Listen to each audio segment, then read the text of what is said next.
வணக்கம் குட்டி நண்பர்களே.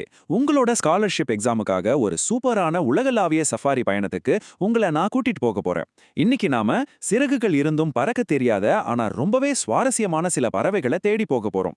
ரெடியா இருக்கீங்களா? வாங்க நேர விஷயத்துக்குள்ள போயிடலாம். கொஞ்சம் கற்பனை செஞ்சு பாருங்க.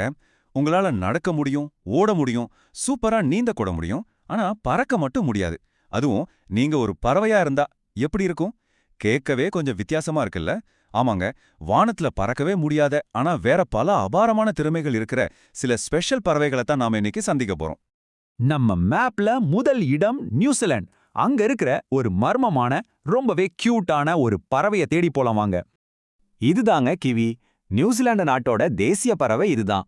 பார்க்க சின்னதா சாதாரணமா தெரியலாம், ஆனா இதுகிட்ட உங்களை ஆச்சரியப்படுத்துற நிறைய சீக்ரெட்ஸ் ஒளிஞ்சிருக்கு. கொஞ்சம் கவனமா கேட்டு பாருங்க. இந்த பறவை குறைக்கிற சத்தம் அப்படியே நம்ம வீட்ல வளர்க்குற நாய் மாதிரியே இருக்கும். அது மட்டும் இல்லாம பூனை மாதிரியும் உருமும்.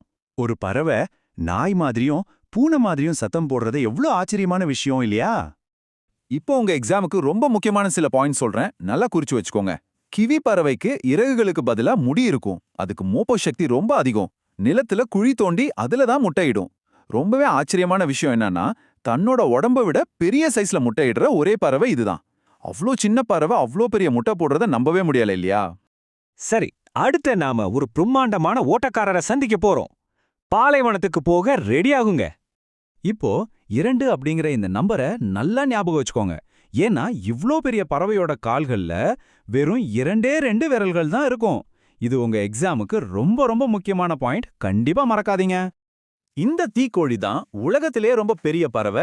அதே மாதிரி இதோட முட்டை தான் உலகத்திலே பெரிய முட்டை. இது ரொம்ப வேகமா ஓடும். ஏதாவது ஆபத்து வந்தா தன்னோட தலைய மட்டும் மண்ணுக்குள்ள புதைச்சு ஒழிஞ்சுக்கும். வேணும்னா இது மேல நம்ம சவாரி கூட செய்யலாம். இன்னொரு ஷாக்கிங்கான விஷயம் தெரியுமா? இது கண்ணாடி, கல், மரத்துண்டு இதெல்லாம் கூட அப்படியே சாப்பிட்டு ஜீரணிச்சிடும். இதோட அந்த நீளமான கழுத்தை பார்க்கும்போது உங்களுக்கு எந்த விலங்கு ஞாபகம் வருது? ஆமா, ஒட்டகச்சிவிங்கி. அதனால தான் இதுக்கு ஒட்டகச்சிவிங்கி பறவை அப்படின்னு ஒரு வேடிக்கையான செல்ல பேரும் இருக்கு. நம்ம சஃபாரி பயணம் இப்போ நேரா உறைஞ்சு போற அளவுக்கு குளிர அடிக்கிற பனி பிரதேசத்துக்கு போகுது. உங்களோட ஸ்வெட்டரை போட்டுக்கோங்க.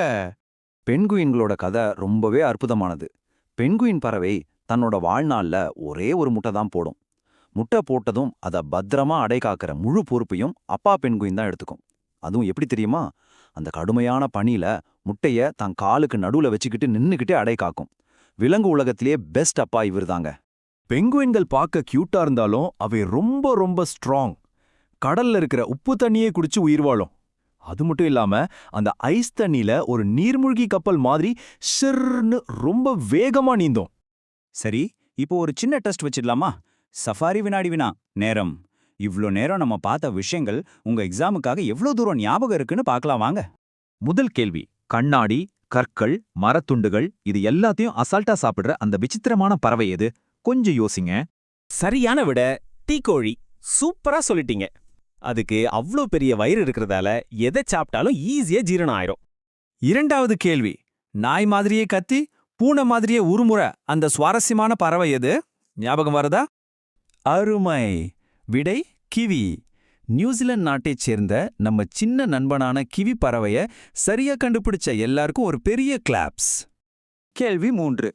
விலங்கு உலகத்திலேயே ரொம்ப பாசமான அப்பா இவர்தான். நின்னுக்கிட்டே தன்னோட முட்டைய அடையாக்கிற அந்த ஆண் பறவை எது? பதில சொல்லிடலாமா? சரியான விடை பெங்குயின். கொட்டும் பனியில நின்னுக்கிட்டு அடை காக்கிற பெங்குயினை நீங்க மறக்கவே மாட்டீங்கன்னு எனக்கு தெரியும். Very good. நான்காவது கேள்வி, ஒட்டகச்சிவிங்கி பறவை அப்படின்னு அழைக்கப்படுற கால்கள்ல வெறும் 2 விரல்கள் மட்டுமே இருக்கிற அந்த பறவை எது? அதேதாங்க. மீண்டும் ஒரு பாயிண்ட் தீக்கோழிக்கு தான். பாலைவனத்துல வேகமா ஓடுற அந்த பிரம்மாண்டமான ஓட்டக்காரரை சரியா சொல்லிட்டீங்க. இப்போ கடைசி கேள்விக்கு வந்துட்டோம்.